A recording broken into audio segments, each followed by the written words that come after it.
ابني بينسى، ابني مش بيحفظ، ابني مش عارف يميز الحروف والأرقام. بتواجه المشاكل دي وغيرها كتير ومش لاقية نتيجة معاه. دلوقتي مع سلسلة كتب Build Your Child هتنسي كل ده.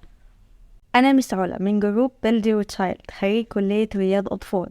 واجهتنا كتير المشاكل دي وبتختلف حسب طبيعة كل طفل، ولكن اللي اتفقوا عليه كل الأطفال إنهم بيحبوا يحلوا كتير وبيتسابقوا في الإجابة، فده بيثبت المعلومة أكتر معاهم.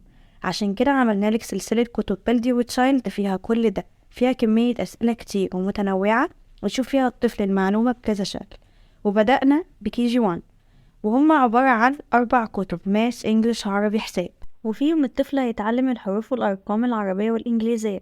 وبعد كل حرف أو رقم هيدرسه هيلاقي تدريب، وبعد كل 5 حروف أو أرقام هيدرسهم هيلاقي امتحان، وبعد كل 10 حروف أو أرقام هيدرسهم هيلاقي امتحان على كل ما سبق. وبكده هيكون طفلك ثبت الأرقام والحروف في دماغه كويس وحل عليهم كتير ومستحيل ينساهم. طلب المجموعة هتلاقي الرابط أسفل الفيديو.